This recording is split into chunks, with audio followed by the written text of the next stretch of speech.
philosophy of the Greek Church Fathers.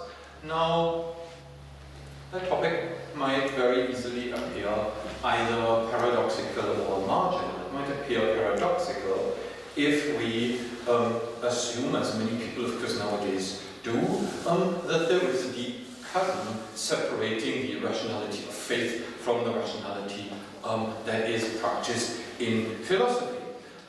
If young people nowadays choose a course of study in which they devote themselves to the deep questions of human existence or the deep questions of the world, then they normally have to make a decision whether they study theology or philosophy.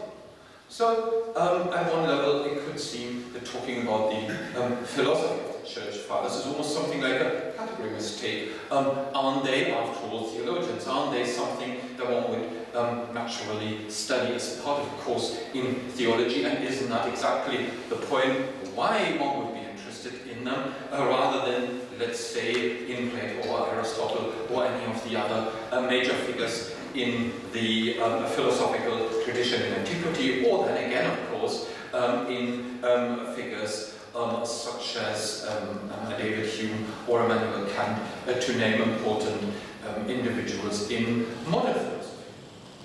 So talking about the philosophy of the Greek Church Fathers could, as he said, either appear a paradoxical, and not to say nonsensical attempt. It could also appear like a marginal attempt. One might say, well, of course, it's perfectly possible that the Greek Church Fathers had this or that philosophical idea, and why not start mining their writings for some philosophical insights they might have? Many of you may know, many of you may know this about us. Academics, we, are running around like, we might say, a pig in a field of truffles, always eager to find something that nobody has so far unearthed. And given that every university department has to produce so and so many doctoral dissertations per year, we're easily running out of topics. And so one might think that if experts in ancient philosophy have exhausted every possible topic of research that's relating to the really major figures, such as, for example, Plato or the Stoics, at some point they might start mining Greek patristic texts simply because there's nothing else left. Well, I'm not saying that is a completely absurd assumption, certainly not absurd in terms of the practice in the modern academy. But as I said, in this case, talking about the philosophy of the Greek Church Fathers would at best be a marginal topic. It would be something that they did, as it were, in their spare time, when they were not busy solving the difficult questions such as the unity of divinity and humanity in the person of Jesus Christ, or the mystery of the Trinity. That's what their main occupation was, and perhaps they were some kind of hobby philosophers as well, and why not look at them in that capacity? Well, I would propose that the topic of the philosophy of the Greek Church Fathers would not be particularly worthwhile, either your or my attention tonight, either as a paradoxical or as a marginal topic, and so I hope you won't be terribly surprised to find out that I think that it is perhaps neither paradoxical nor a marginal topic. I think there is a very different account possible, and one that I hope may serve two ends. One is to make us interested in the philosophy of the Church Fathers, but also in making us think again about what philosophy and what theology really are. So, at the danger of asking a question that has been answered many, many times before, and probably by people more competent than myself, let me allow to take a step back from my initial topic and raise the question of what we actually mean when we talk about theology and philosophy, and why it is that it could appear counterintuitive today to say we study the philosophy of the early Church Fathers. Now, it seems to me one of the most intuitive answers, one of the most obvious answers that most of us would perhaps really at first blush give to the question of what theology and philosophy are, is to call them to academic or to intellectual disciplines. I already referred to a sort of young man, a young woman who is interested in choosing their university course at the end of their time at school, and studying either theology or philosophy is an indication of the fact that these two are where they're housed in institutions of higher learning, in universities or academies or wherever, situated in different faculties, and that is because we think of them as different academic disciplines. And as a matter of fact, I think this view that theology and philosophy are different disciplines is actually today a very deep-seated assumption, which for us is sort of very, very difficult to get out of. Both seem to have their own set of questions, their own set of methodologies, their own group of practitioners. One would always have to say, I am either a theologian or a philosopher. So if you take me, I would always have to say, I may at times be maybe really interested in philosophical questions, and I may actually even write about philosophical topics, but ultimately, what am I? I'm a theologian. And perhaps a bit like the church father I ironically mentioned earlier was a bit of a hobby philosopher. Well, that's probably what I am, kind of hobby philosopher, but I can't really avoid owning up to the fact that the department that's paying my salary is a department of theology and religion, and that if you look at my degrees, then they're also in theology. You get my point. So we all have to take sides somehow due to that particular view of theology and philosophy as two disciplines. But all these perhaps somewhat silly illustrations I just gave you were perhaps not quite as silly as they might at first appear, because they point to something which I think is actually quite significant. They point to the fact that the reason that for us this understanding of theology and philosophy as disciplines is so intuitive has something to do with the way theology and philosophy are institutionalized, and have been institutionalized for a very long time, namely within that great Western institution which we call the university, and which was invented in the High Middle Ages, in the late 12th, early 13th century. When this institution was invented, as I'm sure many of you know, these first universities had 4 faculties, 3 for the education of professionals, medicine, law, and of course theology, and then a 4th one which was for the preparation for these higher faculties, and the 4th one was the philosophy faculty. So philosophy and theology from that time onwards have been situated in different university departments or faculties, and that has in many ways persevered to our own time. And it's very interesting that if one looks at the history of the development of the terms theology and philosophy, and particularly the term theology, then we can actually observe that the emergence of the term theology for a discipline in our sense today is actually a product of exactly that same time and that same period. So the whole idea of theology as we know it today in some ways is a reflection on an institutional development that took place around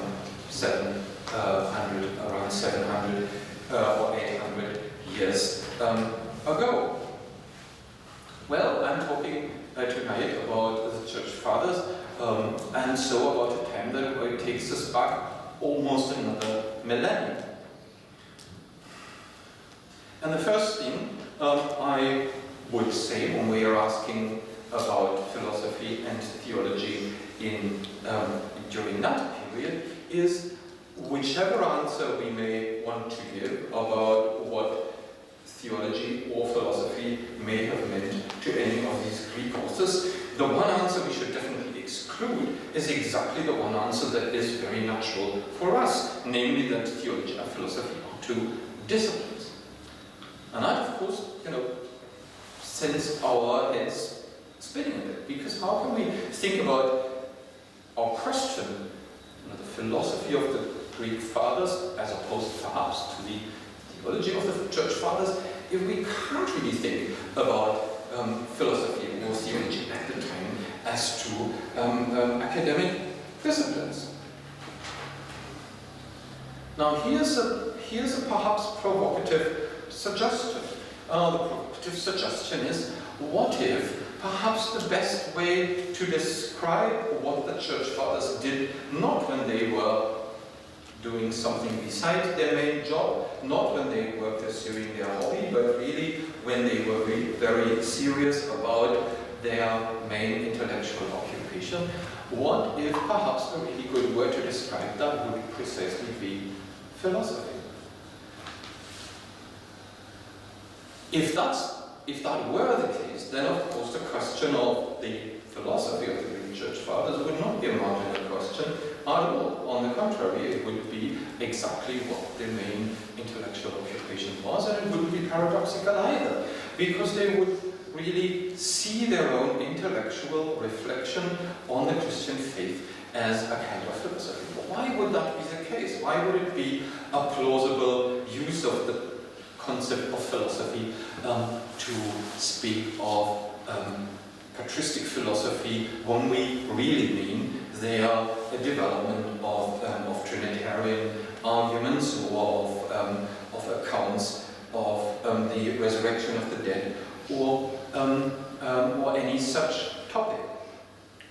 Well, in order to justify that decision, I want to introduce here very influential ideas by the French philosopher Pierre Hadot about what philosophy meant in antiquity. And Hadot has developed these ideas in a book under the title "Philosophy as a Way of Life." Philosophy as a way of life, and we can often say about some of the very best books that have ever been written, practically everything that's in the book's already in the title.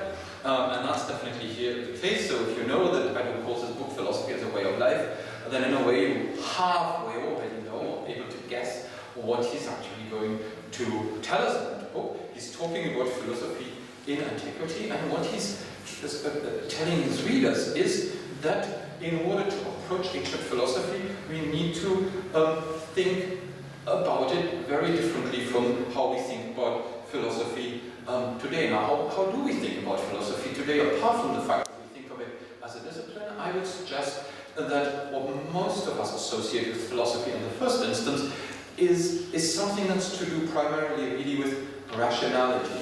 The philosopher is the one who would answer all the big and small questions in the world simply based on rationality. The philosopher is a wise man. He or she isn't guided by their prejudices, he or she is not guided by their political persuasions or by their religious faith or anything. They will just look at the world, try to abstract from what they can see, and in this way come up with supposedly valid philosophical answers. Now, it would of course not be correct to think that rationality wasn't important for philosophy in antiquity, and Hadot would never have suggested any such thing. But what he does want to suggest is that our own idea of rational reflection as something that's really detached from the broader question of how we live our lives, that is something that's absolutely alien from the way ancient philosophy has to be understood. What does that mean in practice? Well, one thing we know about ancient philosophy, not just in late antiquity, but throughout the ancient period, really going back to classical antiquity, is that all philosophers normally were members of a philosophical school. Every philosopher was part of a school, and we know, many of you will know some of them, like the Platonic school, the famous Academy, or the Stoic school, which was the Stoa, and that's why the Stoics are called Stoics, or the Aristotelian school, Peripatetic school. Interestingly, and in a way already giving us a small hint towards how we can perhaps start thinking about early Christian thought. There were schools that were in many ways analogous to those that we today would look at as philosophical schools, but we probably wouldn't, again, intuitively think of them as philosophers. There were medical schools, for example, and grammatical schools. But if we look at them in their context in antiquity, and late antiquity in particular, then in some ways it's a very artificial decision to say, well, Platonists were philosophers, but the medics were not. They operate in very similar ways, and what they're doing is pretty compatible. And there are indeed some contemporary scholars who work on the history of philosophy during that period who would absolutely insist that the work of a medic such as Galen in the 2nd century should be treated on the same terms as somebody who is more commonly seen as a philosopher in modern textbooks. But of course, I'm not an expert in the history of medicine, and I'm not going to say any more about that. But my important point is every philosopher was part of a philosophical school. What did that imply? Well, interestingly, one of the things it implied was that they had to accept the authority of the head of school. The school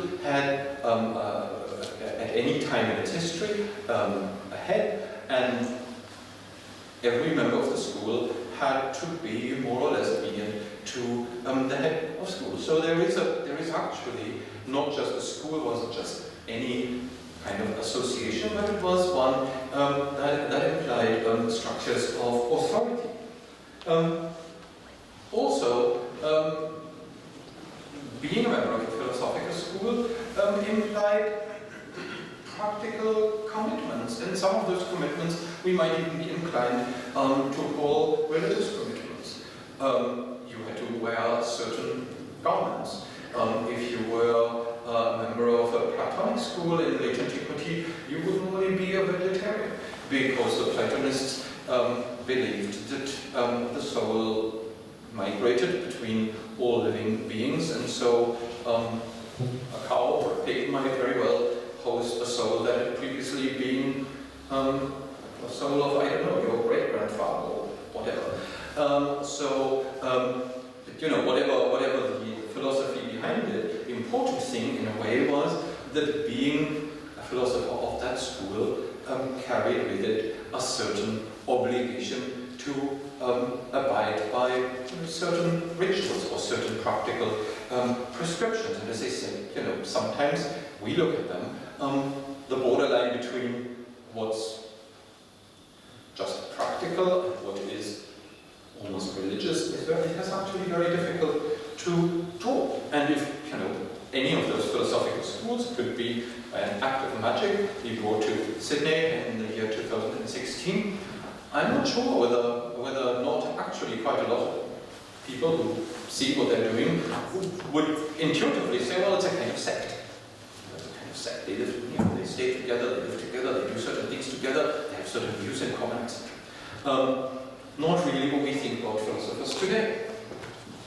Furthermore, every school had its own set of, let's say, beliefs, doctrines, dogmas, that were more or less accepted by every member of the school. So, as I've already mentioned, if you were a member of a Platonic school in late antiquity, then accepting that the soul is an intelligible being which is immortal and pre-existed your own its existence in your own body was an opinion that you were supposed to share. It wasn't really up to debate. It was a dogma within that school. And if you weren't willing to believe in the immortality of the soul, well, then you couldn't really be a member of the Platonic school. Likewise, if you wanted to be a member of the Stoic school, you had to accept that the world consisted of bodies, and that nothing could be real in the world unless it was material, unless it was a body. And if you weren't willing to accept that premise, then you couldn't be a Stoic. So, assent to this kind of doctrines, dogmas, was also part of what it meant to be a member of a philosophical school. And finally, practically all philosophical schools in late antiquity made use of Scripture. Made use of Scripture. And if we look at the literary output of many philosophers from that period, or most philosophers from that period, then we'll find that actually the bulk of that output was, what perhaps we today call, in a theological context, exegesis of such texts. It was interpretation, it was commentary. Of course, at one level, it would be commentary on very technical philosophical texts. So, for example, the logical writings by Aristotle would be commented on a very regular basis, and actually those commentaries make up a large part of the philosophical writings that we have preserved from late antiquity. But philosophers would also write commentaries on texts that wouldn't strike us as philosophical texts at all. They would write commentaries on rather odd passages in the Homeric epics, like in the Iliad or Odyssey, and would apply allegorical methods of interpretation to find deep philosophical views hidden in poetry or in literature. So I suspect you're already beginning to see what I'm getting at, which is that if we accept, for the sake of the argument, we accept that model of philosophy that Ido summarized in the title Philosophy as a Way of Life, with all these elements that I've just given to you, and it doesn't seem perhaps so outrageous after all, does it? To say, well, perhaps it might be worth a try to see the emergent quote-unquote theology, which wasn't called theology at the time, the emergent rational reflection that was part of Christianity, part of the Christian church, existed within the Christian church, along very similar lines. How would that work? Not very difficult to see, right? We could see where there's a philosophical school as an institutional frame for philosophers, the church as an institutional frame for patristic theology. There is a structure of authority and obedience in the philosophical schools. Well, in early Christianity, of course, the emergence of the Christian church was that of an institution with a structure of authority. And as a matter of fact, the German church historian Hans von Campenhausen, who I don't think was at all interested in the history of philosophy or any parallels between philosophy and theology in late antiquity, argued in a very influential article many decades ago that if we wanted to understand the emergence of what he called the monarchy and episcopacy, the really authoritarian or authoritative form of the office of the bishop, which he thought really only emerged from the late 2nd century onwards, then it would be the best paradigm to study the role of the head of a philosophical school, because he felt that that offered the nearest parallel to how the bishop operated in early Christian communities. And no less a man than Joseph Ratzinger, later on, of course, Pope Benedict XVI, in an article in which he, of course, from his own Catholic perspective, examined the emergence and the significance of the office of the bishop in the early church, started by explicitly commending von Campenhausen's approach, then, of course, modifying and criticizing it. So, what I'm saying is the view that we can actually compare the structure of authority that existed in philosophical schools with the structure of authority that existed in Christian communities in the early church is one that's found a pretty significant scholarly and theological support. So, well, I probably don't have to go into the significance of practical religious commitments that go along with the membership in such a school, i.e. the church. You all know that was obviously part of the deal, that if you wanted to be a theologian, you had to subject yourself to a particular, we might today say, Christian lifestyle. You had to fast, you had to go to church, you had to pray, and all these things. I also don't really have much to add to the existence of doctrines or dogmas, except to say that, once again, if you see the emergence of Christian theology in parallel with the existence of philosophical schools, and you realize that those schools accepted certain axiomatic teachings as true, it makes a lot of sense to see that in a similar way doctrines or dogmas were adopted by the Christian church in the course of the first few centuries. And finally, once again, more or less goes without saying perhaps, that a lot of early Christian theology was conducted in and through the interpretation and exegesis of Scripture. Well, initially, exclusively the Bible, but of course, as the development went on, there were authoritative writings by perhaps earlier Christian authors. They in their turn could also become the object of study and commentary. But once again, the focus or the particular role of the reading and interpretation of Scripture is something that early Christian theology had in common with other philosophical schools. So, what all that is to say is that the moment we accept that ancient philosophy, unlike philosophy today, was a way of life in a sense, it's in a way a surprisingly intuitive and plausible way to say we should perhaps for a moment, perhaps for the duration of this talk, almost forget the word theology and instead say that the rise of Christian quote-unquote theology was actually the emergence of a Christian philosophy.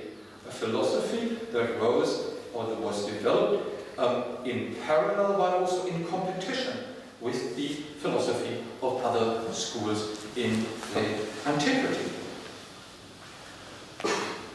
And that's exactly what I wanted to say, to justify the title of my talk, to come back to that. When I talk about the philosophy of the Church Fathers, I'm talking about a topic that is neither paradoxical nor marginal, but it is very central, because I want to say that at least in some important ways it makes perfect sense to see the intellectual activity of the Church Fathers as a kind of philosophy. Now, what's the advantage of looking at it in this way? Well, one advantage, I think, is that we can see. One advantage is that we can see the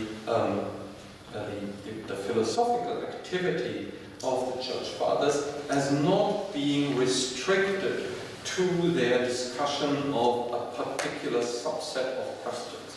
So sometimes when historians of philosophy are dealing with the Church Fathers, they say, oh yeah, they also have views about the immortality of the soul, and we can compare them to views on the immortality of the soul that we find among Platonists or Aristotelian philosophers, and we could compare and contrast them. But you would avoid looking at, let's say, patristic discussions of the Trinity, or Christology,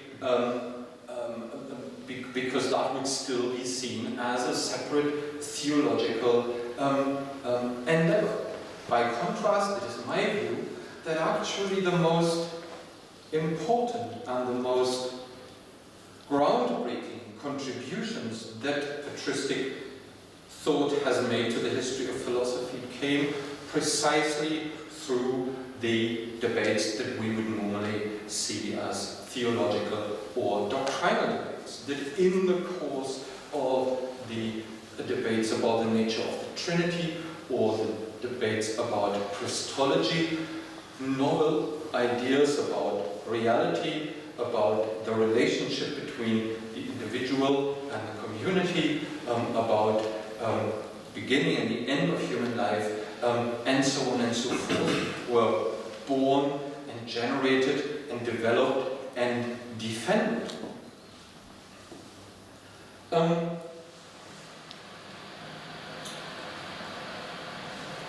So, what does that tell us then about the character of Christian theology then and perhaps now? Well, I think, I started by saying, in order to understand patristic theology as philosophy, we have to forget a lot of what we think about theology and philosophy today, and that made it sound as though what I have to talk about tonight is exclusively of historical interest, is exclusively something that helps us gauge better what the Church Fathers did. But actually, I want to go on in a second, or in a next, and in a way already final step of my talk tonight to suggest that perhaps it's not a purely historical tool for us to understand theology as philosophy in this particular way. But I want to raise the question whether perhaps seeing theology as just another way of philosophy, as a way of philosophy that is specifically born of the Christian faith and aligned with the Christian faith, may make a lot of sense to us today as well. What does that mean? Well, I would say there are two important lessons that can be learned from looking at patristic thought as philosophy in this particular, in the particular way in which I described it. The first lesson, I think, is that Christian theology / philosophy, and in some ways, certainly when we're moving to our own time, the distinction between the two may not matter as much as it normally does, is a rational reflection, a specific form of rational reflection that is, I would say, neither categorically distinct from other forms of thought, nor just a variation of what they are doing. Neither categorically distinct from other forms of rational reflection or philosophy, nor is it as a mere variation of them. What do I mean by that? Well, let me go back to late antiquity one more time. When people normally talk about the relationship between philosophy and theology in the patristic period, very often they follow one or the other, one of two schools of thought, or one of two options. One is to see Christianity essentially as borrowing from the wisdom of the classical Greek period. The most well-known version of that theory is the idea that Christianity is a kind of modified form of Platonism. Or again, they look at Christian theology, Christian thought during the period as something that is entirely different from philosophy. It's something that really cannot be reconciled with the type of rationality that has developed in classical Athens and that we now call philosophy. I think the particular view of theology, patristic theology as philosophy that I've been developing and defending here shows that neither one nor the other is accurate or helpful. Christian thought isn't categorically different or distinct from other forms of, we might say, secular or religious rational reflections. Now let me pause there for a moment, or let me take this from its historical location into our own time, or in fact any time. What does that mean? It means that when people, whether it's professional theologians or individual believers or religious communities, when they engage in what we would now call theological reflection, they're not doing something that is of a different kind than what people elsewhere do when they're thinking about the world, about reality, about life, about God, about death, or whatever. And that is very important, because it shows that there is no reason, and in a way no excuse, for an isolation, an insulation of theological reflection from the thought processes that go on elsewhere. And we can see that that's happened in the early church because the church fathers were willing to engage with ideas that they could find in pagan or Jewish or other texts that existed at their own time. They didn't simply borrow, but they engaged with it.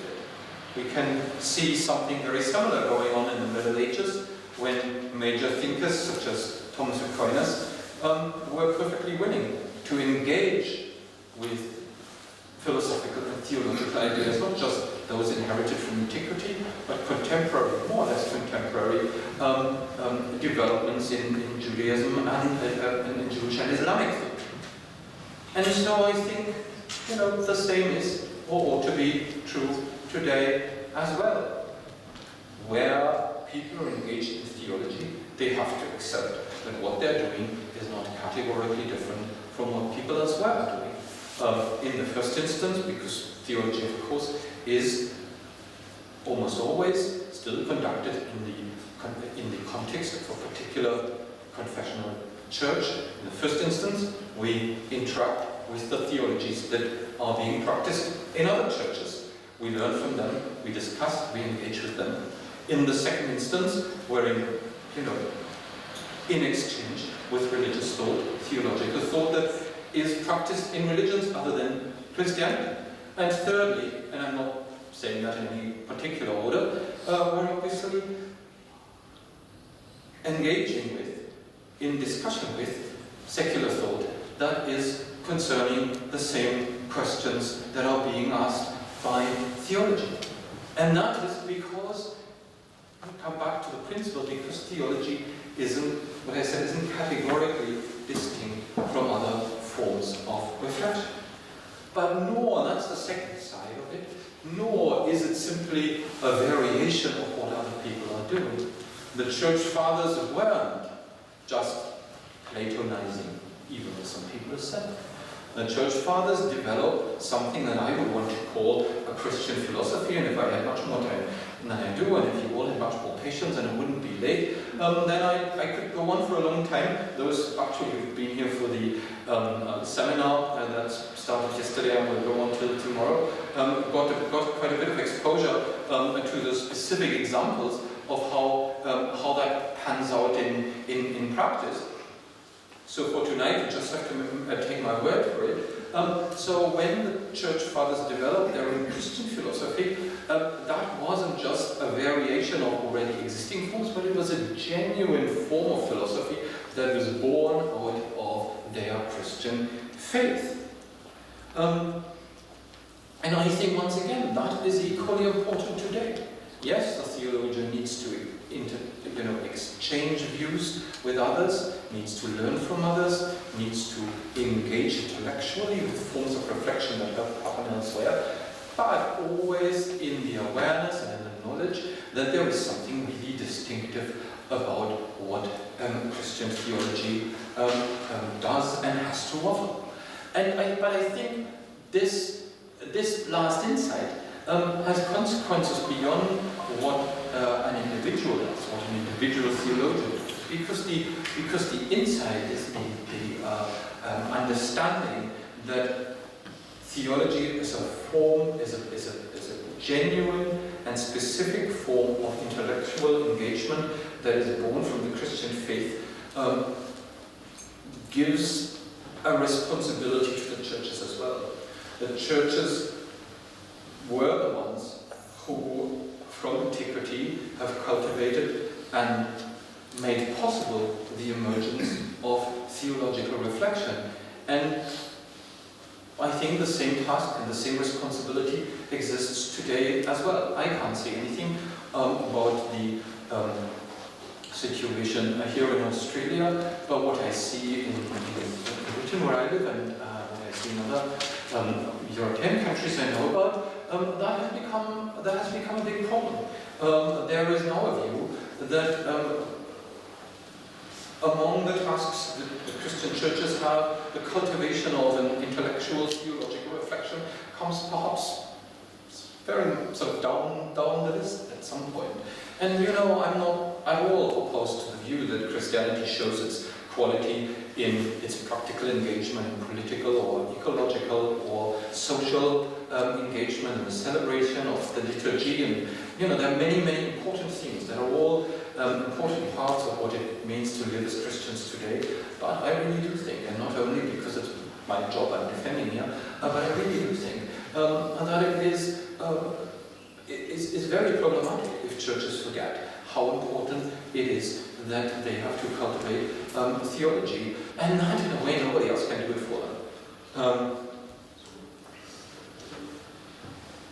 So let me finish with a few more reflections on what the thoughts that I've developed today about theology as philosophy in late antiquity might mean for the practice of theology today. Now, of course, it's impossible for us to return to the models of antiquity. We can't go back and create our philosophical schools or theological schools or you know, any such thing. What's past is past. We live in a world that is very different. And yet I have four thoughts where I feel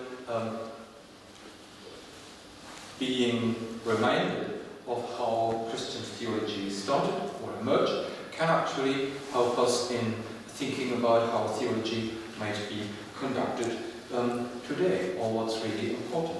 My first point would be we mustn't forget that faith and reason mustn't be allowed to be separated or juxtaposed. And I think a very important way of remembering that is to see that philosophy and theology are actually very close, and a separation of faith and reason can of course be the complete suppression of theology. That also happens, but I think what's much more likely, what much more often happens much more often, is that we allow philosophy and theology to become so separate that there is no exchange, no dialogue possible between what happens in a theological debate and what happens in other debates. Now, I think that that is actually a particular temptation today, because unlike a few centuries ago, in Europe certainly, theology isn't really an intellectual pursuit that is automatically respected as part of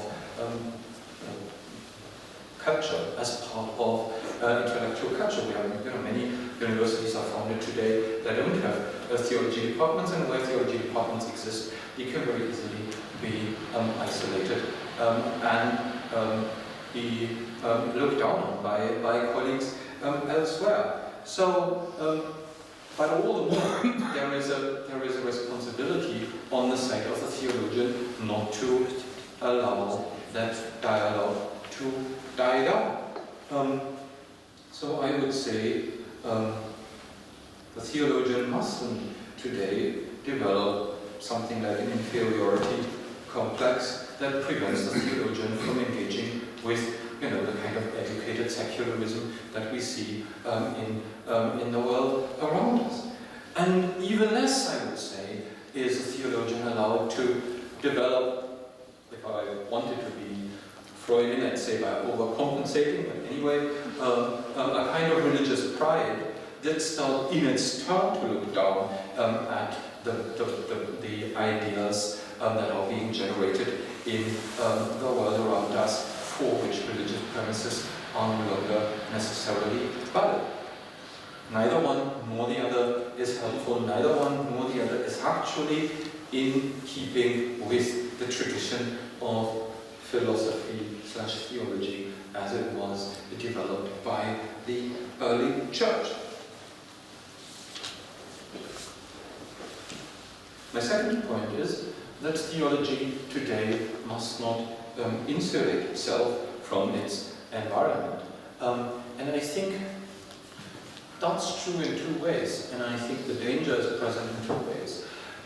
Theology mustn't insulate itself from its non-theological intellectual environment, and that is true for the natural sciences as much as it's true for social sciences, it's true for history and other intellectual pursuits that are practiced in the university. I could go on longer. I don't just want to think about the engagement between theology and other university disciplines, but a lot of intellectual engagement obviously goes on in society in general. So theology cannot just do its own thing. It has to engage with all these other activities. Theology mustn't insulate itself either, however, and that is a temptation that certainly exists for those theologians who, like myself, work in a public university. Theology mustn't insulate itself either, I think, from being in contact with the church. Now, the relationship between theology and the church has always been a complicated one. Nobody knows that better than a theologian. I would say it's not an easy or straightforward relationship, and in some ways it's actually important for the church to permit a certain independence to theology, because theology is also there to ask critical questions of the church. But if the distance becomes too great, theology is conducted without any engagement with this framework of the church, and once again that's how it emerged in late antiquity. And I think theology becomes barren, and it can't continue as a creative intellectual discipline either. My third point is that theology, in that very sense, as an intellectual discipline that does its own specific job, which isn't categorically different from what other people do, but it's still specific. Theology, in that sense, is a public concern of church and society. I've already said what I had to say about the responsibility of the churches to do something to nurture and cultivate theology. My view is that even modern secular societies have a genuine interest to ensure that that kind of intellectual engagement, intellectual discourse is nurtured and cultivated. And the reason is that faith, certainly the Christian faith, becomes barren and dead if this kind of intellectual discourse doesn't exist any longer. There's a reason why Christianity has produced theology ever since its origin, and it is very important that that is something that continues at a level that's appropriate for our own time. And my fourth and last comment on what my reflections on theology as philosophy in the early church may have to say to us in our own situation today is actually a reflection for the individual theologian. So I'm talking in a way about myself. Well, I think the theologian should think of herself or himself as a philosopher. Now, what does that mean? In one of the classical texts of the Western philosophical canon, in Plato's Dialogue Banquet, Symposium, Plato explains what the philosopher is. The philosopher is a friend of wisdom, and the friend of wisdom is a person who neither owns wisdom nor is completely ignorant of it. If a person owns wisdom, then he's no longer a seeker of wisdom. If he is ignorant, then he isn't a seeker of wisdom either, because he doesn't even know what he wants to seek. So the philosopher is somewhere in between the two. And that's why the philosopher is in a way humble. The philosopher is somebody who knows. As Socrates always says, who knows that he doesn't. And I think that kind of philosophical attitude is something worthy of emulation for theologians. There's a reason why theologians are often not very highly regarded, and that is because, to stick with Plato's simile, they think of themselves as the ones who already possess wisdom. They are the the ones who know, the ones whose job it is to tell everybody else what they should think. And I think, if that's what theologians do, they're not doing a favor to their reputation, but that may not be the biggest problem. They're also not doing a favor to their own pursuit. So, as I said, my last observation would be, if we take seriously that theology started as philosophy in late antiquity, then the theologian today does well to think of her or himself as a philosopher. And on that note, I want to conclude. Thank you for listening.